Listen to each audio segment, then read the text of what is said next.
All right, good afternoon. Thank you for being here today. My name is Beth Ellman. I'm the Executive Director of Marketing for Iowa Lakes Community College. We are here today to provide an update regarding the bus accident involving members of our Iowa Lakes baseball team.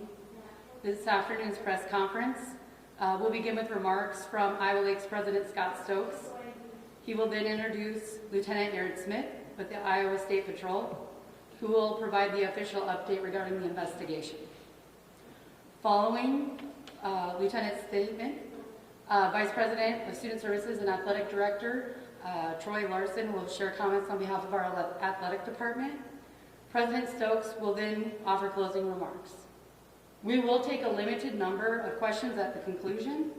Please understand that there may be questions we cannot answer due to privacy laws and the ongoing investigation. At this time, I would like to introduce President Scott Stokes. Thank you, Beth. Good afternoon. Yesterday, members of our Iowa Lakes Community College baseball team were involved in a serious accident while traveling. This has been an incredibly difficult time for our community college community. Our students, faculty, staff, and families have been deeply affected. Our immediate priority has been the safety and well-being of our students, as well as we have been in close communication with families and are providing counseling and academic support to ensure they have the care and support that they need.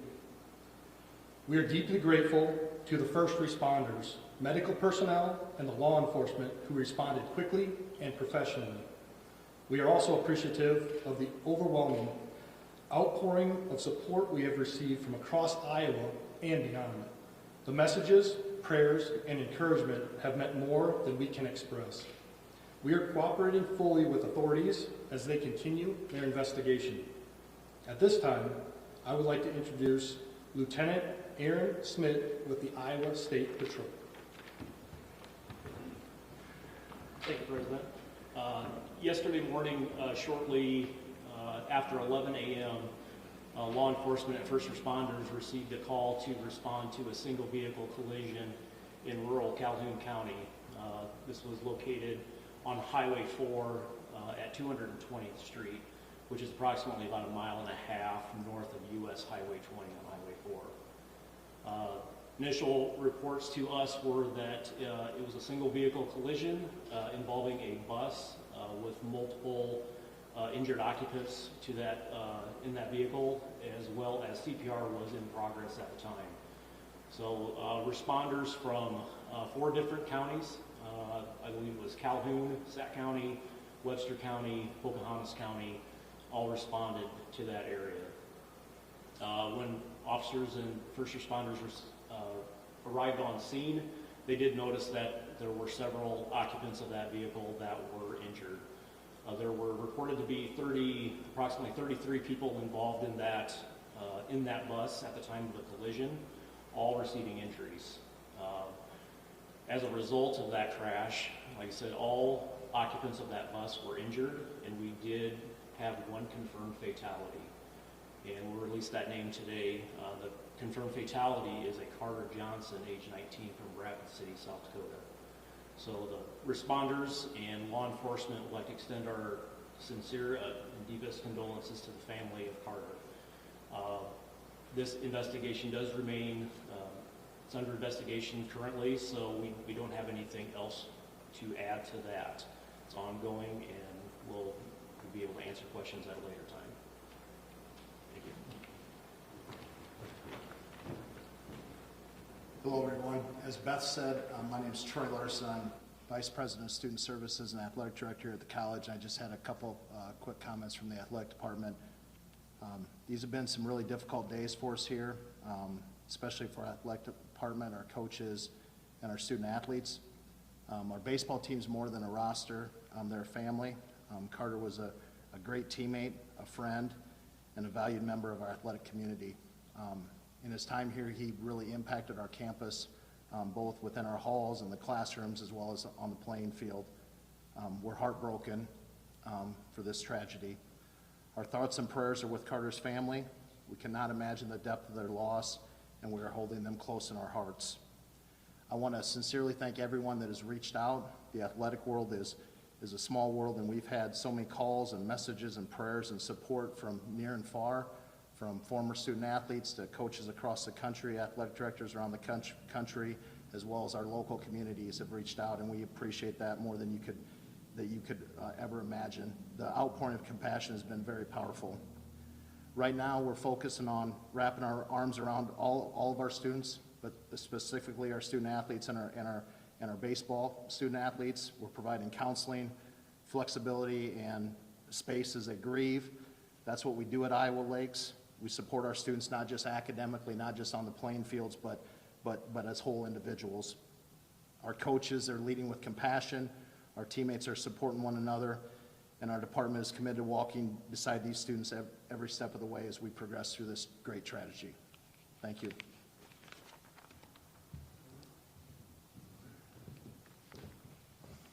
Thank you, Troy. On behalf of Iowa Lakes Community College, we again extend our deepest condolences to Carter's family. Our hearts are heavy, and we grieve alongside them. I also want to offer a special thank you to the law enforcement, emergency responders, and the medical teams whose swift and professional response during this tragedy made a difference. We ask for continued privacy and compassion for Carter's family and for our students in the days ahead. Iowa Lakes is a strong community, and we will walk through this together. Thank you. We'll now take questions, limited number. Please state your name and media outlet before asking your question. Yes. Bo Bone, KCAU-TV. You mentioned that there was some CPR in progress before law enforcement was able to get there. Was that provided by people in the van following the bus, or would that be first or teammates in that vehicle? Yes, from what we understand, student athletes that were in the vehicle trailing that bus did provide that CPR to Carter, yes. How critical were their actions? It's impressive when you have young student athletes stepping up and performing that sort of act on somebody. So when first responders did arrive, I was on location myself. First responders did make note that CPR provided by those student athletes was very impressive. Could anybody give us an update on how the students are and where they're at in terms of medical care? Yeah, I can touch base a little bit on that. I won't go into injuries or anything like that, but everybody is recovering. I don't believe we have anybody else currently at local hospitals. We might have a couple student athletes in the Des Moines area. We did have 4 life flight helicopters on scene at the time, and 3 people were transported to hospitals in the Des Moines area. So, but as far as I know, they could still be there, but I can't comment completely on that. If you don't mind, I'm sneaking another question really quick. What is it about that intersection? Is it known to be a difficult intersection for drivers? Well, it's a S curve, if everybody's familiar with that is. And again, that bus, just for current unknown reasons, left the roadway in that curve and entered that ditch. So, we've had, I believe, 4 fatalities at that location in the last 10 years. So, it's an active area for us, but 4 fatalities in 10 years is what we have. This is for Troy or Scott. I'm Travis Jen from KCAU. What is the future for the baseball team the rest of the season? Right now, we're just making sure that parents have been communicated with, and that has all happened, and trying to get as much updates as we can from our student athletes. But moving forward specifically, we'll start to have some conversations next week about that. We'll definitely have team involvement, coach involvement, and just see where we're at and what the team would like to do moving forward.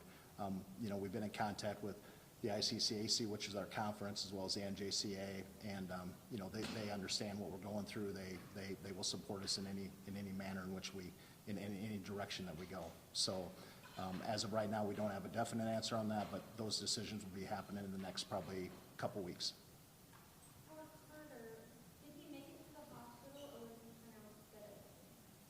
Yes, he was pronounced deceased at the scene.